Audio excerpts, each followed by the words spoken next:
Saya ingin memulai dengan sebuah pertanyaan. Pernahkah saudara perlu menitipkan kunci ke seseorang? Mungkin itu adalah kunci rumah, mungkin itu adalah kunci mobil, mungkin itu adalah kunci dari loker, atau mungkin itu adalah kunci dari gedung atau usaha saudara. Saya rasa jika saudara pernah mengalami ini, bahkan saudara mungkin pernah harus mengirim gitu, karena saudara ketinggalan kuncinya. Saya percaya bahwa semakin berharga isi atau kunci yang akan membuka pintu tersebut, semakin berharga isi dari kunci akan pintu yang saudara titipkan itu, saya percaya saudara pasti akan semakin selektif di dalam memilih orang yang saudara ingin percayakan di dalam menitip kunci tersebut. Saya percaya itu. Saya rasa jika saudara ingin berpergian dalam waktu yang lama dan saudara perlu menitipkan kunci rumah saudara kepada seseorang, saya rasa akan sulit kita sama-sama pahami kalau saudara titipkan kunci tersebut ke orang yang tidak saudara kenali, atau bahkan orang yang mungkin saudara baru bertemu pertama kalinya.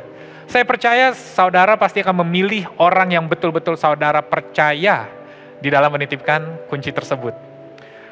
Maka itu dengan pemahaman inilah saya ingin tunjukkan ada sebuah ayat di Yesaya pasal 22.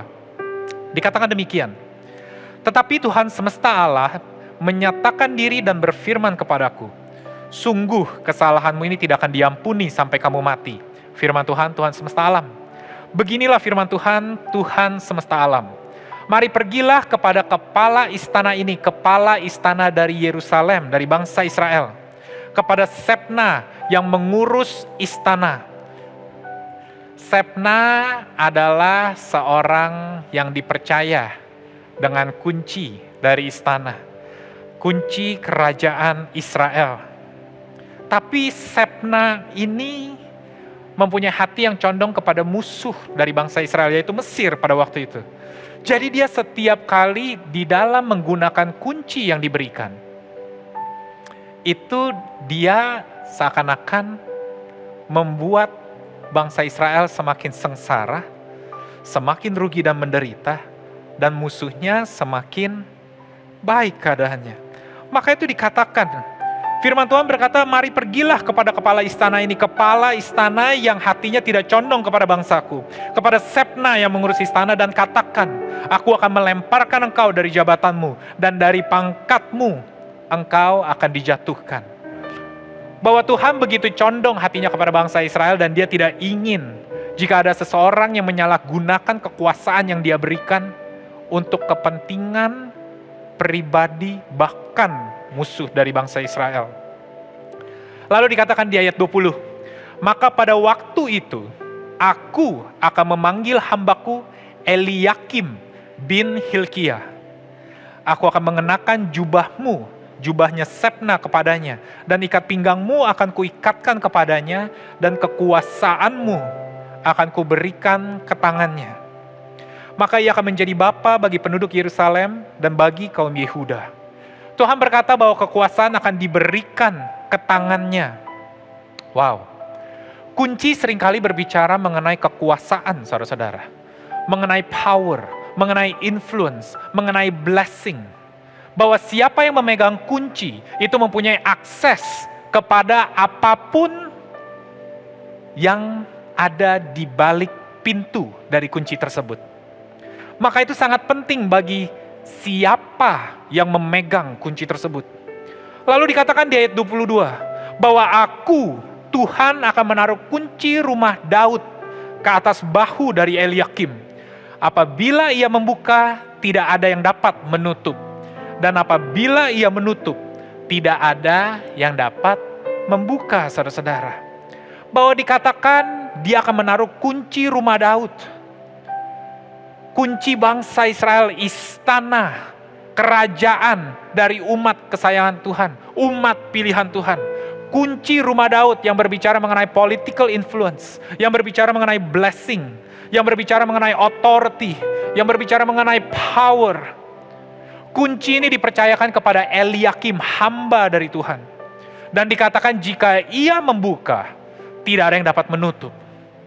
Wow, sebuah kekuasaan absolut yang diberikan kepada Eliakim. Dan apabila ia menutup, tidak ada yang dapat membuka. Bukan hanya apa yang ada di balik dari pintu tersebut yang penting, tetapi juga hati dari orang yang memegang kunci tersebut sangatlah penting. Dan firman dari kitab Yesaya ini adalah sebuah prophetic message, sebuah firman nubuatan. Dan Eliakim itu adalah sebuah gambaran, sebuah bayangan dari Kristus, saudara-saudara. Saya percaya saudara pernah mendengarkan statement ini, apabila dia membuka tidak ada yang dapat menutup. Dan apabila dia menutup maka tidak ada yang dapat membuka. Saudara mungkin lebih familiar, lebih sering dengar ayat tersebut atau kalimat tersebut dari kitab Wahyu pasal 3 ayat 7, saudara-saudara. Dikatakan di Wahyu pasal 3, dan tuliskanlah kepada malaikat jemaat di Philadelphia. Inilah firman dari yang kudus, yang benar, bahwa dialah Tuhan, dialah yang menyampaikan firman ini kepada jemaat di Philadelphia, yang memegang kunci Daud. Tadi dikatakan bahwa dia akan memberikan kunci Daud kepada bahu, kepada pundak dari Eliakim. Dan sekarang dikatakan bahwa kunci tersebut dipegang oleh yang kudus dan yang benar, saudara-saudara. Siapa dia? Tentu saudara dan saya tahu bahwa yang kudus dan yang benar itu namanya Yesus. Dikatakan bahwa kunci Daud ini apabila ia membuka, tidak ada yang dapat menutup.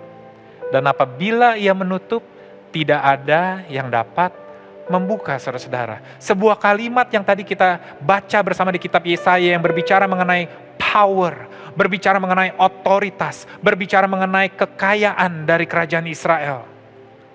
Kunci Daud, akses untuk seluruh hal tersebut saat ini ada di genggaman tangan Yesus yang benar dan yang kudus. Saya tidak tahu dengan saudara, tapi bagi saya pribadi ketika dulu saya membaca kitab Wahyu, seperti ada sebuah ketakutan, saudara-saudara, bahwa Wahyu selalu identik dengan akhir zaman, selalu identik dengan penghakiman, identik dengan penghukuman, identik dengan kemarahan. Maka itu sulit sekali untuk saya bisa menikmati, untuk saya bisa mengerti ketika saya membaca kitab Wahyu. Tapi ketika saya mulai mengerti akan kasih karunia Bapa, bahwa di perjanjian baru Tuhan tidak lagi mengingat dosa dan pelanggaran anak-anaknya. Bahwa Tuhan hatinya selalu tertuju dan condong kepada anak-anaknya. Bahwa dia selalu mengasihi dan menginginkan yang terbaik bagi anak-anaknya. Sekarang ketika saya membaca kitab Wahyu, seakan-akan saya mulai membaca sebuah surat cinta dari Bapa yang penuh dengan janji untuk saudara dan saya, anak-anaknya yang begitu dia kasihi. Seperti yang saudara tahu, jika saudara pernah membaca kitab Wahyu, ada 7 surat yang Yesus tulis kepada gereja-gereja. 7 gereja ini merupakan gambaran gereja-gereja yang ada di dunia ini sejak kematian Yesus. 7 tipe gereja ini menggambarkan bagaimana gereja yang ada di bumi ini. Dan 5 dari 7 surat tersebut berisi dengan teguran, saudara-saudara. Apakah berarti Yesus membenci 5 gereja ini dan hanya mengasihi 2 gereja yang tidak dia tegur? Apakah berarti Yesus tidak mengasihi gereja-gerejanya dan apakah 5 gereja tersebut merupakan sebuah kesalahan? Tidak, saudara-saudara. Karena kasih, maka dia mengkoreksi. Wow. Karena kasih, maka dia mendidik, saudara-saudara. Maka surat ke Philadelphia, jemaat Philadelphia, gereja Philadelphia. Surat ini sama sekali tidak berisi teguran. Surat ini bahkan berisi akan puji-pujian. Akan sebuah hal yang baik, saudara-saudara. Philadelphia di dalam bahasa aslinya itu artinya adalah kasih antar saudara. Brotherly love. Saya berdoa bahwa gereja kita, The Cause, menjadi gereja yang serupa seperti Philadelphia, gereja yang dikenal akan brotherly love. Karena firman Tuhan di kitab Yohanes berkata, jika engkau mengasihi satu sama lain, maka orang-orang akan tahu bahwa engkau adalah murid-muridku. Orang-orang akan bisa mengenal siapa Tuhan kita ketika kita mengasihi satu sama lain. ketika kita mengampuni satu sama lain, ketika kita memberi satu sama lain, ketika kita menolong satu sama lain. Dan Philadelphia adalah gereja tersebut, saudara-saudara. Dia adalah gereja kedua yang Tuhan tidak pernah tegur selain Smyrna. Dan hati Bapa sangat terpancarkan, hati Yesus sangat tertuju kepada Philadelphia. Dia berjanji, dia berkata bahwa dia memegang kunci Daud. Dan ketika dia membuka, tidak ada yang dapat menutup, saudara-saudara. Tahukah saudara, bahwa pintu itu selalu berbicara akan kesempatan. Doors always speaks about opportunity. Di Yesaya kita sudah baca bahwa pintu menggambarkan kesempatan akan berkat-berkat, akan sebuah kekayaan, akan sebuah influence, akan sebuah kuasa. Tapi kalau di kitab Kisah Para Rasul, kita dapat melihat bahwa pintu digunakan untuk menggambarkan sebuah opportunity atau kesempatan untuk pelayanan. Saudara pasti pernah baca. Ketika Paulus ingin mengunjungi negara-negara lain, kota-kota lain, dikatakan bahwa Tuhan seakan-akan menutup pintu pelayanan tersebut pada waktu itu. Tapi di lain waktu Tuhan membuka pintu tersebut. Di kitab Yohanes kita mendapatkan bahwa pintu digambarkan sebagai sebuah opportunity atau kesempatan untuk salvation, akan keselamatan. Jadi pintu selalu berbicara akan opportunity. Dan di sini dikatakan bahwa Yesus yang memegang kunci Daud, dia dapat membuka pintu dan tidak ada yang dapat menutupnya. Saudara pikir bahwa kesempatan yang saudara alami, kesempatan yang saudara dapatkan itu sifatnya hanya sementara, saudara-saudara. Seringkali maka itu membuat kita menjadi takut dan menjadi khawatir. Bagaimana kalau saya melewatkan kesempatan ini? Saya tidak akan bisa mendapatkan kesempatan sama seperti ini lagi. Betul saudara, yang sama persis tentu tidak mungkin. Tapi isi dari pintu kesempatan tersebut, kalau Tuhan yang buka, saudara-saudara, tidak ada yang dapat menutup. Hari ini, saya ingin bawakan berita baik. Di masa-masa kesulitan saat-saat ini, di pertanyaan yang saudara miliki akan kehidupan saudara, saya ingin katakan bahwa Yesus mempunyai kunci untuk membuka pintu tersebut, dan jika telah dia buka, tidak ada yang dapat menutup, saudara-saudara. Tidak ada satu manusia pun, saudara-saudara.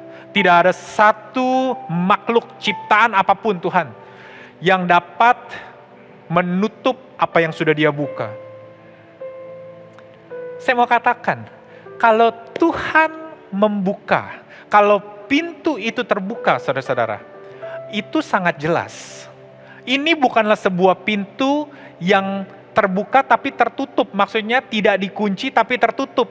Sampai-sampai kita harus coba-coba ngetes. Kebuka gak ya? Kebuka gak ya? Benar gak sih berkat ini buat saya? Benar gak sih pekerjaan ini buat saya? Benar gak sih perlindungan ini buat saya? Benar gak sih penyertaan ini buat saya? Benar gak sih kesehatan ini buat saya? Seringkali kita merasakan hal tersebut. Beneran gak sih Tuhan sudah menyembuhkan saya karena saya masih merasakan gejalanya? Seakan-akan Tuhan tidak memberikan secara tuntas, saudara-saudara. Kalau Tuhan sudah membuka, saudara pasti tahu. Pasti jelas. Saudara dapat melihat bahwa pintu ini terbuka begitu lebar, saudara-saudara. Dan kalau Tuhan sudah membuka, maka tidak ada yang dapat menutup. Seringkali kebanyakan dari kita mencoba memaksa membuka pintu yang tertutup, saudara-saudara. Dan kita menjadi frustrasi. Kenapa tidak terbuka-buka? Saya sudah berusaha sedemikian keras. Saya sudah mati-matian. Saya bahkan tidak tidur untuk bekerja. Tapi kenapa saya tidak berhasil? Kenapa keadaan saya tidak semakin membaik? Kita seringkali frustrasi dan memaksa membuka, memaksa mendobrak, saudara-saudara. Tapi jelas dikatakan kalau Tuhan menutup, tidak ada yang dapat membuka. Kenapa sih hal ini terjadi? Lalu kita mulai bertanya, jangan-jangan dia tidak ingin memberkati. Jangan-jangan dia tidak ingin membuka pintunya. Tapi ada hal lain yang sebenarnya alasan kenapa ada pintu yang terbuka dan ada pintu yang belum terbuka, saudara-saudara. Itu agar saudara dan saya dapat hidup, menikmati musim yang Tuhan berikan. bahwa hidup kita digambarkan sebagai musim. Musim akan silih berganti. Musim saat ini mungkin menyenangkan bagi saudara, tapi sebagian dari kita mungkin tidak terlalu menyenangkan. Musim-musim ini kita berharap akan cepat berganti. Kita berharap bahwa musim yang datang akan cepat datang. Tapi bersyukurlah, karena firman Tuhan berkata bahwa perlombaan bukan untuk yang paling cepat, saudara-saudara. Pertandingan bukan untuk yang paling kuat. Bahwa roti bukan untuk yang berhikmat, saudara-saudara.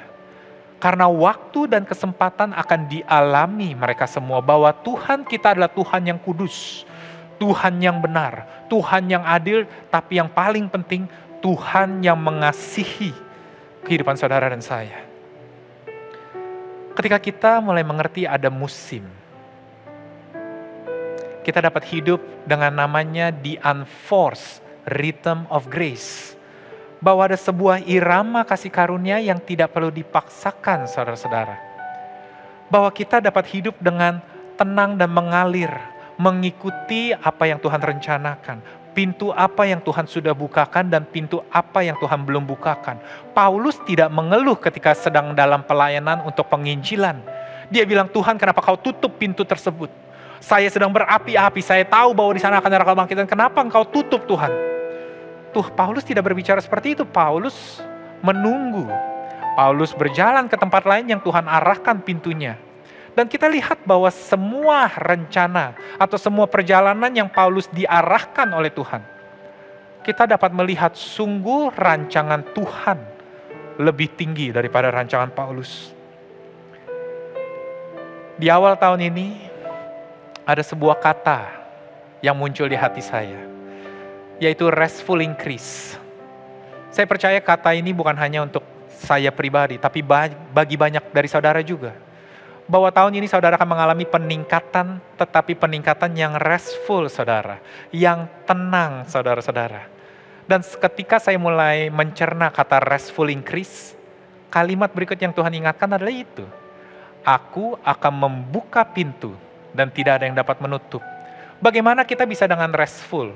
Yaitu kita bisa percaya bahwa Tuhan akan membuka pintu tepat pada waktunya, dan Tuhan akan menutup pintu yang tidak sepatutnya terbuka, saudara-saudara. Bahwa penerimaan akan musim yang saudara sedang alami, itu adalah kunci untuk saudara dapat menikmati kehidupan yang Tuhan telah berikan. Percaya penuh. Percaya penuh. Ketika saya mulai mengerti hal ini, saya semakin yakin bahwa saya tidak ingin outplan, membuat rencana mendahului Tuhan. Saya tidak ingin outsmart, lebih pintar daripada Tuhan. Saya tidak ingin outrun, berlari lebih kencang daripada Tuhan. Saya mulai melihat dan saya mulai belajar untuk, kalau saya tahu pintu ini dibuka, pasti semuanya akan berjalan dengan baik dan tidak tertutup. Jika pintu ini belum terbuka, saya tidak akan paksa dobrak, saudara-saudara. Saya tidak akan terus cek. Saya tahu jika tiba waktunya pintu ini akan terbuka, pasti, saudara, saya akan tahu bahwa kunci akan pintu-pintu kesempatan di dalam kehidupan saudara dan saya ada di tangan yang aman. Ini digambarkan di kitab Yesaya pasal 22. Di perikop yang sama di ayat 23 dikatakan demikian. Aku akan memberikan dia kedudukan yang teguh, seperti gantungan yang dipasang kuat-kuat pada tembok yang kokoh. Maka ia akan menjadi kursi kemuliaan bagi kaum keluarganya. Kedudukan yang teguh, seperti gantungan yang dipasang kuat-kuat pada tembok yang kokoh. Untuk sesuatu dapat menggantung, saudara-saudara, berarti perlu dibuat sebuah bolongan ke tempat dia akan menggantung, saudara-saudara. Ini adalah gambaran Kristus waktu dia di atas kayu salib, saudara-saudara. Bahwa dia telah dipaku, telah ditancapkan di atas kayu salib. Sebuah kedudukan yang teguh. Sebuah pribadi yang tidak dapat disaingi oleh siapapun. Dan dikatakan bahwa kunci Daud tersebut ada di genggaman tangannya. Bahwa kunci Daud yang berbicara mengenai influence, berbicara mengenai authority, berbicara mengenai blessing, itu ada di tangannya yang berlubang karena paku, saudara-saudara. Maksudnya apa? Bahwa kunci tersebut berada di sebuah gambaran, di sebuah tempat di mana sebagai bukti bahwa hati dari orang yang memegang kunci tersebut sepenuhnya untuk kebaikan saudara dan saya. Ini yang dikatakan di Roma 8 ayat 32. Dikatakan jika ia yang tidak menyayangkan anaknya sendiri, tetapi yang menyerahkannya bagi kita semua, bagaimana mungkin ia tidak mengaruniakan segala sesuatu kepada kita bersama-sama dengan dia? Bahwa Tuhan tidak mungkin menahan-nahan berkatnya. Bahwa Tuhan tidak mungkin dengan sengaja menutup pintu tanpa ada alasan yang jelas.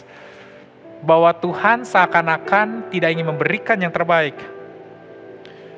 Jadi apakah berarti pintu yang tertutup itu berbicara mengenai kesempatan yang tertutup, saudara-saudara? In contrary, itu sebenarnya berbicara mengenai protection, saudara-saudara. Seringkali mungkin kita begitu pesimis. Seringkali kita mempunyai pandangan yang salah akan Bapa kita, maka itu setiap hal yang dia lakukan atau tidak dia lakukan, kita melihat dari kacamata yang negatif, saudara-saudara. Tapi jika kita mengerti isi hati Tuhan, maka kita mulai dapat mengucap syukur atas setiap pintu yang tertutup.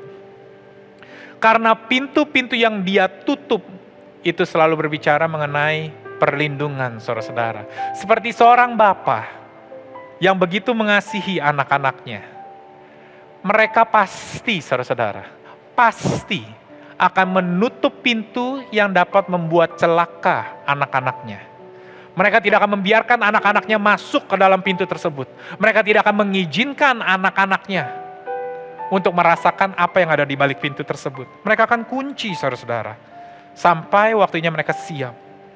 Dikatakan di Wahyu pasal 3 ayat 10. Karena engkau menuruti firmanku untuk tekun menantikan aku, maka aku pun akan melindungi engkau dari hari pencobaan yang akan datang atas seluruh dunia untuk mencobai mereka yang diam di bumi. Inilah pintu yang Tuhan tutup, saudara-saudara. Tuhan akan melindungi saudara dan saya dari hari pencobaan yang akan datang atas seluruh dunia untuk mencobai kita yang diam di bumi. Bahwa ada pintu-pintu yang Tuhan tutup karena Tuhan ingin melindungi saudara dan saya. Tuhan tidak ingin kita masuk ke dalam sebuah pencobaan yang tidak dapat kita hadapi, saudara-saudara. Alasan pintu tersebut ditutup adalah kasih. Itulah alasan kenapa Tuhan menutup saudara. Menutup pintu yang saudara pikir tidak akan pernah terbuka. Wow. Bolehkah kita ambil waktu sejenak? Kita renungkan. Kita dapat mengucap syukur akan setiap pintu yang Tuhan bukakan. Tapi hari ini saya ingin mengundang saudara untuk mengucap syukur atas pintu-pintu yang belum terbuka di dalam kehidupan saudara. Kita mengucap syukur bukan karena kita memaksakan diri, tapi karena kita tahu siapa Bapa, siapa pribadi yang memegang kunci tersebut. Yang tidak pernah terlambat, yang mempunyai hikmat lebih tinggi, yang tidak memerlukan penasihat di sekitarnya. Kita mengucap syukur karena kita percaya bahwa hatinya selalu condong kepada kita, saudara-saudara. Seringkali saudara berkata, saya tidak layak. Bahkan pintu-pintu yang terbuka ini tidak layak. Inilah kasih karunia, saudara-saudara. Bahwa saudara menerima bukan karena saudara layak, tapi karena hanya satu hal, bahwa dia begitu mengasihi saudara. Dikatakan di Wahyu pasal 3 ayat 8, aku tahu segala pekerjaanmu, aku telah melihat segala pekerjaanmu. Aku tahu apa yang kau lakukan, baik yang baik atau yang buruk. Aku telah melihat, aku tahu. Tapi lihatlah, aku telah membuka pintu bagimu yang tidak dapat ditutup oleh seorang pun.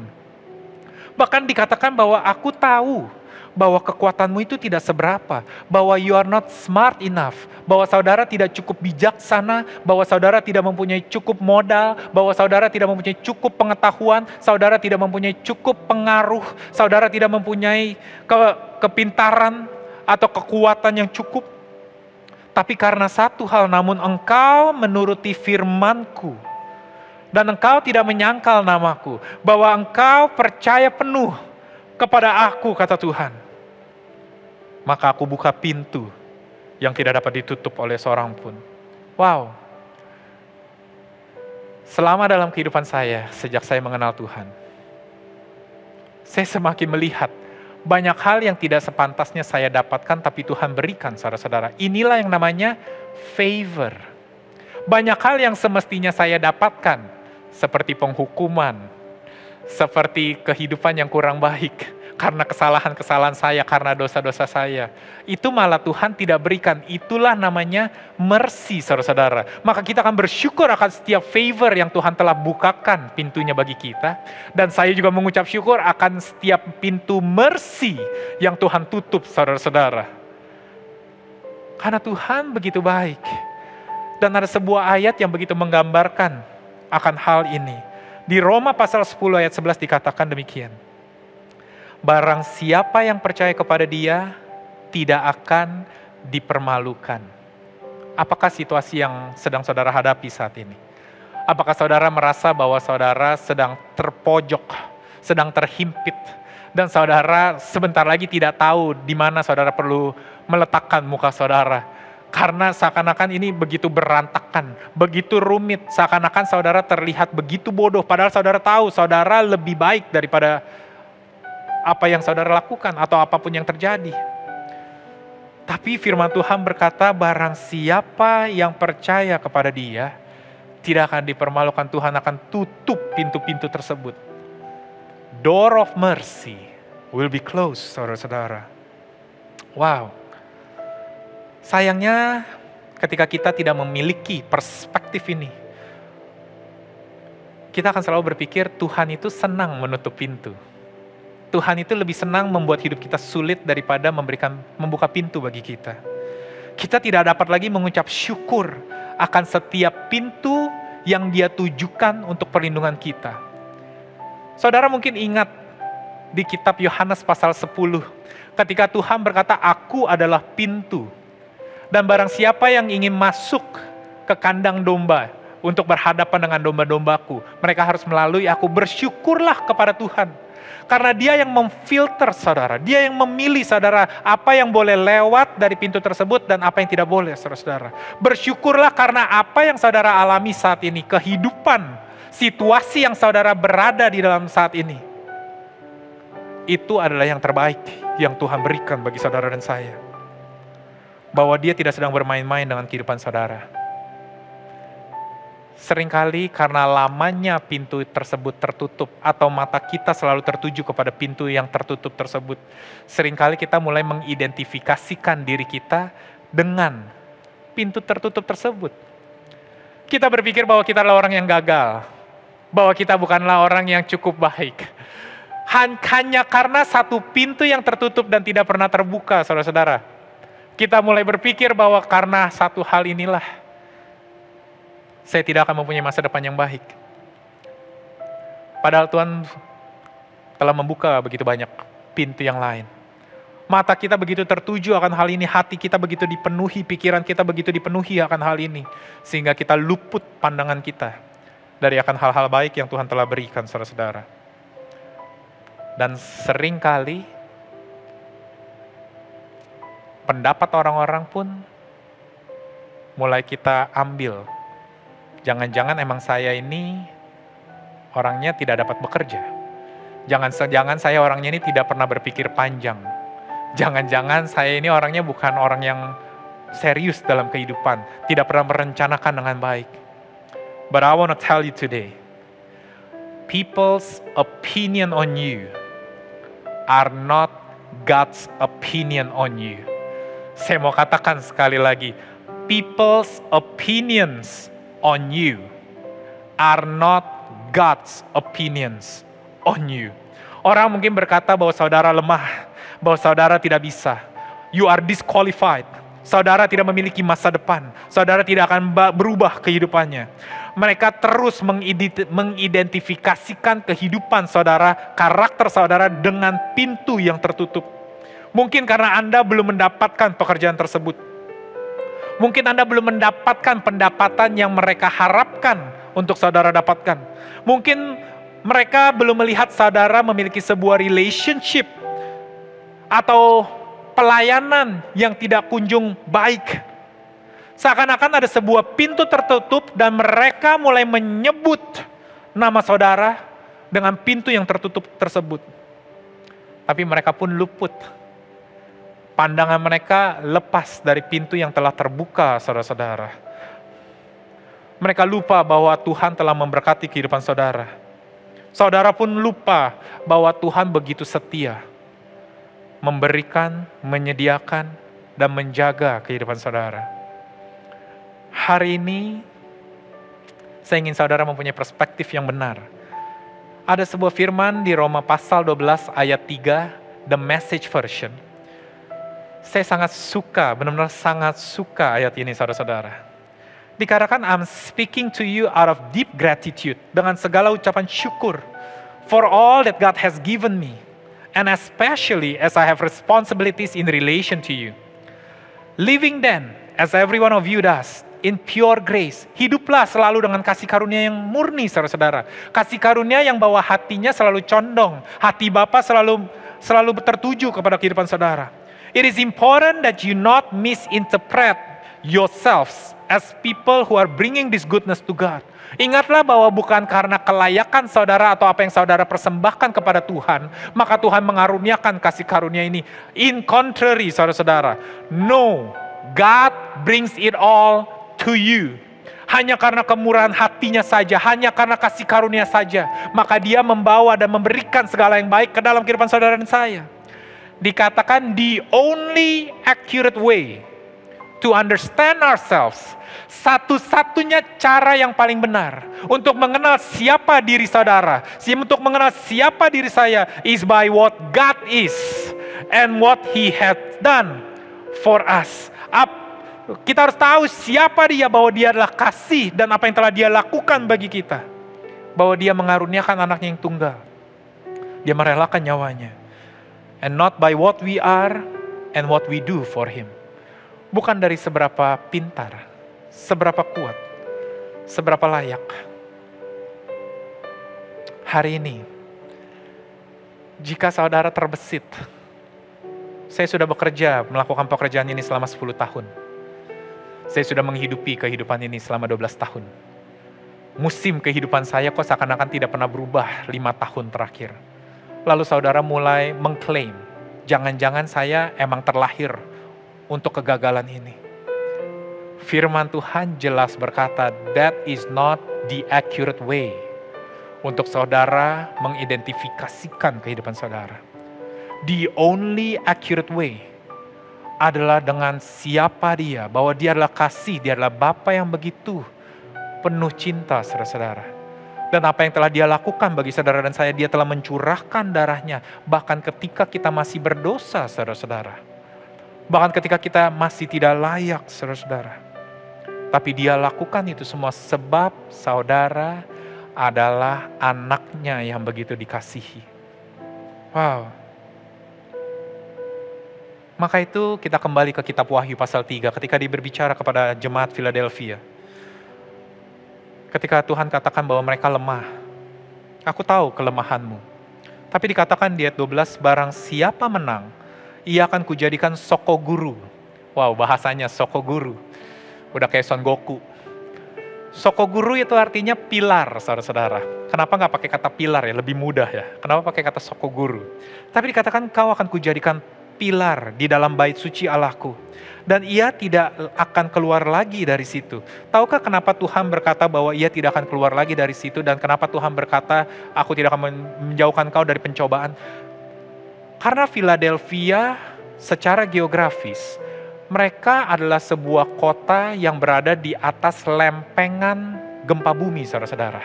lempengan bumi yang sering bergeser, sehingga mereka seringkali mengalami gempa bumi. Maka itu Tuhan katakan, suatu hari aku akan menutup pintu tersebut sehingga engkau tidak akan lagi mengalami pencobaan yang ada di bumi ini. Seakan-akan goncangan itu satu saat nanti akan berhenti, saudara-saudara.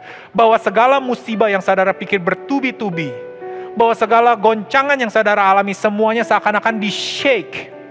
Suatu hari nanti Tuhan akan bantikan goncangan tersebut. Setiap kali mereka gempa bumi, mereka harus lari keluar, saudara-saudara. Dari rumah mereka harus lari keluar. Karena mereka mencoba mencari perlindungan, tapi Tuhan berkata, hari ini engkau akan kujadikan pilar di bait suciku. Dan engkau tidak akan lari keluar lagi. Hari ini engkau akan begitu tertanam. Pondasimu begitu kuat di dalam Tuhan. Sehingga engkau tidak akan perlu lagi bertanya-tanya, hidupku akan baik atau tidak, kapan ini akan berakhir. Engkau tidak perlu lagi bertanya, engkau akan dapat melihat setiap pintu yang terbuka dan setiap pintu yang tertutup itu adalah baik apa adanya. Hatimu tidak akan lagi penuh dengan keraguan, hatimu tidak akan lagi penuh dengan kekhawatiran, hatimu tidak akan penuh lagi dengan ketakutan. Setiap langkah yang kita ambil, saudara-saudara, adalah sebuah keyakinan yang teguh bahwa Tuhan hatinya begitu condong. Buktinya apa? Dikatakan di ayat 12 tersebut, dan padanya akan kutuliskan nama Allahku. Dia akan tuliskan nama Allah, nama Bapa.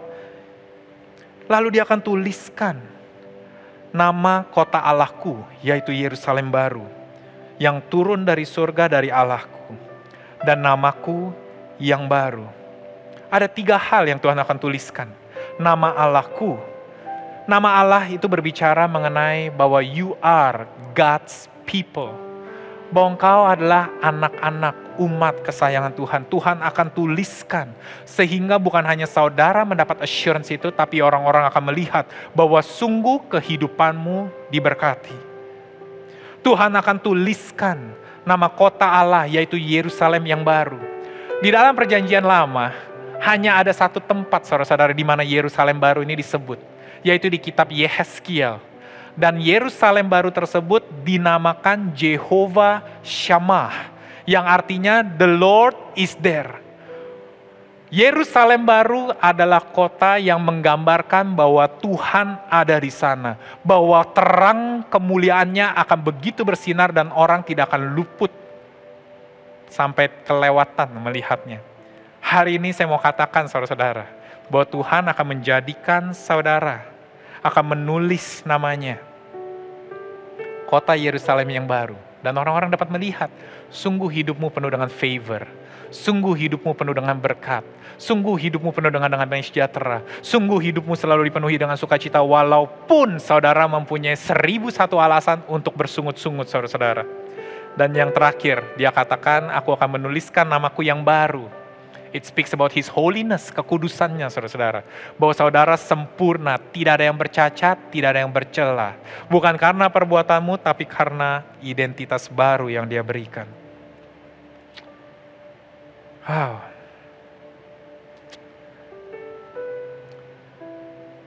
Di dalam perjalanan kehidupan saya cukup beruntung ada teman-teman, baik yang dari gereja, jemaat-jemaat di gereja, yang bisa menyaksikan, menonton proses kehidupan saya dengan Tuhan dalam jarak dekat.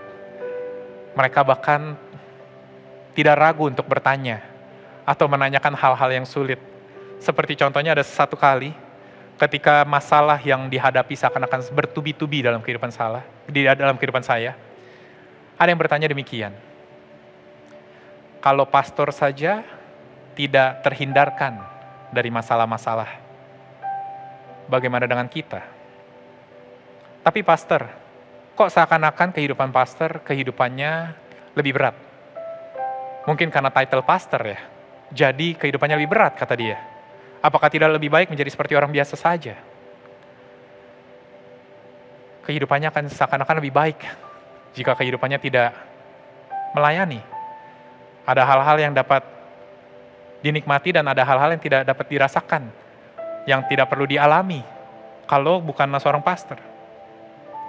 Pertanyaan tersebut begitu real, begitu sincere, begitu murni. Karena dia begitu mengasihi dan dia tahu pergumulan yang saya hadapi. Tapi saat itu Tuhan menunjukkan sebuah hal yang saya tidak pernah bayangkan. Tuhan mengingatkan saya bahwa hidup yang saya miliki saat ini bukanlah hidup saya lagi, saudara-saudara. Kalau boleh jujur, kalau saya mempunyai kekuasaan penuh untuk menjalani kehidupan saya mempunyai hak absolut penuh dalam kehidupan. Saya lupakan Tuhan. Saya boleh jujur, saudara-saudara. Mungkin saya sudah tidak ada lagi di bumi ini, saudara-saudara. Karena begitu banyak keputusan yang semena-mena, begitu banyak keputusan yang saya akan sesali terus-menerus, yang dapat mengakhiri kehidupan saya. Tapi saya bersyukur, karena ada pintu yang Tuhan bukakan, tapi di waktu bersamaan ada pintu yang Tuhan tutup, saudara-saudara. Dan ketika saya memberikan hidup saya kepada Tuhan, saya tahu bahwa hidup ini sudah milik Tuhan. Maka itu dia mempunyai hak penuh. Dia mempunyai kunci akan kehidupan saya. Dia boleh lakukan apa saja yang ingin dia lakukan dalam kehidupan saya, walaupun saya tidak mengerti mengapa hal ini terjadi, tapi karena saya tahu siapa yang pegang kunci tersebut. Saya tahu isi hati dia. Maka saya tahu hidup saya boleh terlihat tidak aman, tapi dalam kacamata dia, hidup saya adalah hidup di mana semestinya saya berada. Ada assurance bahwa Tuhan tidak sedang bermain-main dengan kehidupan saudara dan saya. Bahwa kehidupanmu bukanlah sebuah mainan untuk dia campakkan begitu saja, atau dia tidak pedulikan. Matanya selalu tertuju kepada saudara dan saya. Saya akan tutup. Di kitab Wahyu ini, inilah pelayanan akan perjanjian baru, saudara-saudara. Perjanjian lama seringkali diidentikan dengan perjanjian you shall. Saudara harus, engkau harus lakukan ini, engkau harus lakukan itu, engkau harus hindari ini, engkau tidak lakukan itu. You shall. Fokusnya adalah di kekuatan saudara dan saya. Tapi perjanjian baru adalah the ministry of I will. Bahwa Tuhan yang akan melakukan. Di kitab Wahyu pasal 3 ini ada 8 yang Tuhan tunjukkan yang dia akan lakukan. Yang pertama, sesungguhnya aku akan menyuruh mereka datang dan tersungkur di depan kakimu, Tuhan yang akan membawa musuh-musuh saudara untuk tersungkur di depan kaki saudara. Wow. Bukan karena saudara kuat, bukan karena saudara yang jambak terus paksa mereka tersungkur, saudara-saudara. Saudara hanya duduk diam.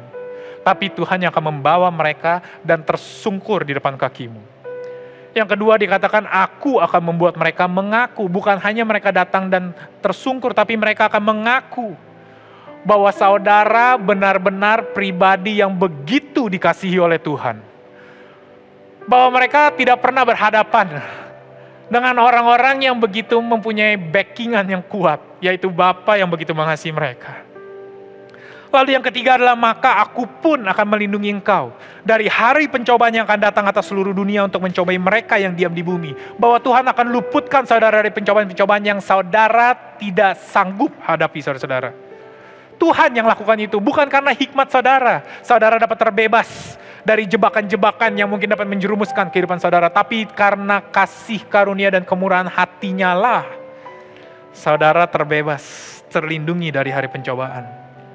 Dia katakan, aku akan datang segera. Bahwa saudara akan dapat merasakan bahwa saudara tidak sendirian. You might feel lonely today, but God is coming. Aku akan datang segera. Ia akan kujadikan, Tuhanlah yang menjadikan saudara sebagai pilar di dalam bait suci Allahku. Saudara berpikir pelayanan atau apapun yang saudara lakukan itu tidak ada artinya, tapi Tuhan jadikan pilar. Tahukah artinya pilar, saudara? Bahwa pilar itu adalah sebuah pondasi di mana yang ada di atas pilar itu bersender kepada pondasi tersebut. Artinya kalau pilar tersebut disingkirkan, saudara-saudara, bangunan dapat runtuh. Saudara akan dijadikan pilar di dalam bait suci Allah. Bahwa kehadiran saudara begitu penting. Wow. Jika saudara hari ini berasa bahwa hidupmu tidak ada arti, itu salah besar. Itu bukanlah yang dilihat oleh Tuhan. Lalu kita telah melihat yang terakhir 3 tadi. Dan padanya akan kutuliskan nama Allahku.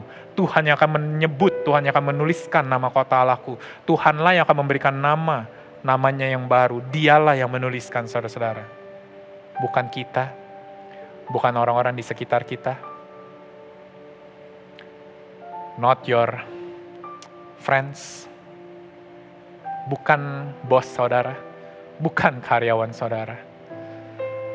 Tapi Tuhan yang menyebut, you are precious. Kau begitu berharga, engkau begitu kukasihi. Jangan khawatir, jangan khawatir. Kesulitan apa yang saudara hadapi, pertanyaan apa yang saudara miliki saat ini. Jangan khawatir. Sebab Tuhan yang akan melakukan segalanya.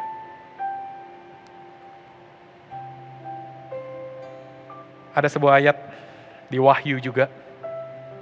Ketika tadi kita telah berbicara mengenai kunci Daud. Daud identik dengan penyembahan, dengan puji-pujian, dengan doa. Kunci yang seakan-akan positif, saudara-saudara. Tapi saya mau tunjukkan sebuah kunci lain yang Tuhan pegang. Di Wahyu 1 ayat 17-18. Ketika aku melihat dia, tersungkurlah aku di depan kakinya sama seperti orang yang mati. Tetapi Yesus meletakkan tangan kanannya di atasku lalu berkata, jangan takut. Aku adalah yang awal dan yang akhir. I was here before you were born. And I will still be here after you passed away. Bahwa Tuhan yang menjaga kehidupan kita bukan hanya hidup kita, tapi dari generasi sebelumnya sampai ke generasi sesudahnya. Bahwa keadaan kita, kehadiran kita di bumi ini itu hanya karena Dia sudah ada dan merencanakan, saudara-saudara. Dikatakan bukan hanya Dia yang awal dan yang akhir, tapi Dialah yang hidup. Aku telah mati. Waktu Dia disalibkan, Dia mati. Dia masuk ke dalam maut tersebut. Namun lihatlah, aku hidup sampai selama-lamanya dan aku memegang segala kunci maut dan kerajaan maut. Bahwa apapun kunci yang jika digunakan itu dapat menghabisi kehidupan saudara, itu telah Dia renggut kembali. Karena orang yang memegang kunci tersebut sebelumnya adalah orang yang tidak bertanggung jawab, saudara-saudara. Itu bukanlah orang yang tepat, saudara-saudara. Itu adalah sepna, orang yang hatinya bukan condong kepada kebaikan, saudara-saudara. Orang yang akan semena-mena untuk menggunakan kunci tersebut untuk menghancurkan kehidupan saudara.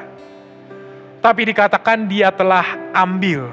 Dia pegang segala kunci maut dan kerajaan maut. Dan Dia tidak akan gunakan sembarangan, saudara-saudara. Saya tidak akan menutup ibadah pada pagi hari ini tanpa memberikan sebuah undangan kepada kehidupan saudara. Jika saudara belum pernah menerima Yesus, saya ingin mengundang saudara untuk menerima Yesus. Walaupun Dia punya kuncinya, saudara-saudara, sangat menarik. Dia tidak memaksa buka pintu hati saudara, tetapi Dia mengetuk. Dia mengundang. Bapa adalah seorang raja, tapi Dia datang sebagai hamba. Dia adalah Tuhan yang penuh kuasa, pencipta segala yang ada, tapi Dia datang sebagai Bapa. Dia adalah seorang raja, seorang singa, tapi Dia datang sebagai domba, saudara-saudara. Hari ini izinkan saya mengirimkan undangan ini. Jika saudara ingin menerima Tuhan Yesus sebagai satu-satunya Tuhan di dalam kehidupan saudara, untuk memegang kunci penuh akan setiap musim, setiap hal yang saudara hadapi. Mari kita pejamkan mata dan letakkan tangan kanan saudara di dada saudara. Mari kita berdoa bersama. Bapa, masuklah ke dalam hatiku, jadilah Tuhan dan Juru Selamatku. Ampuni segala dosaku, dan biarlah hari ini aku memanggilmu Bapa. Di dalam nama Yesus, amen. Saya percaya, jika saudara telah mengucapkan doa tersebut, hari ini juga kita akan berkumpul saudara-saudara di rumah Bapa. Wow. Saudaraku, tahukah kenapa musuh si iblis selalu membangkit-bangkitkan, mengingat-ingatkan masa lalu saudara, kegagalan saudara. Padahal dia tahu secara pasti bahwa apa yang telah terjadi tidak mampu dirubah, saudara-saudara. Tahukah kenapa? Karena itu adalah senjata terbaik untuk menghancurkan masa depan saudara. Maka itu ketika Tuhan mati, Dia katakan, aku tidak lagi mengingat dosa-dosa mereka, aku tidak lagi mengingat masa lalu mereka, aku tidak lagi mengingat kesalahan mereka, aku tidak memperhitungkan pelanggaran mereka. Kenapa? Karena Dia ingin masa depan saudara, masa depan yang penuh pengharapan, masa depan yang penuh dengan kehidupan, dan masa depan yang berkelimpahan, saudara-saudara. Dia renggut kembali senjata yang digunakan oleh si musuh untuk menghancurkan kehidupan masa depan saudara-saudara. Hari ini mari kita angkat kedua tangan kita. Diberkatilah kehidupan saudara, diberkatilah jemaat Tuhan, gerejamu. Dimanapun saudara berada, hatinya tertuju, matanya condong kepada saudara. Bahwa Allah Abraham, Ishak, dan Yakub Allah yang tidak pernah berubah. Allah akan orang-orang yang lemah, yang kekuatannya tidak bersandar kepada kekuatan mereka sendiri. Tetapi pengharapannya hanya kepada Engkau Bapa. Disitulah Tuhan Engkau ada. Jehovah Shammah, hari ini diberkatilah kehidupan saudara dan saya. Dimanapun saudara dan saya berada, kita akan diberkati. Apapun yang saudara dan saya lakukan, akan diberkati. Tuhan yang akan melipat gandakan segala jerih payah saudara dan saya. Bahwa kesehatanmu telah dibayar lunas. Masa depanmu telah dijamin. Masa depan anak-anakmu telah dibayar bahkan sampai ke generasi 1000, saudara-saudara. Jemaat Tuhan, pulanglah dengan sukacita, penuh dengan damai sejahtera. Di dalam nama Yesus. Amen. Amen.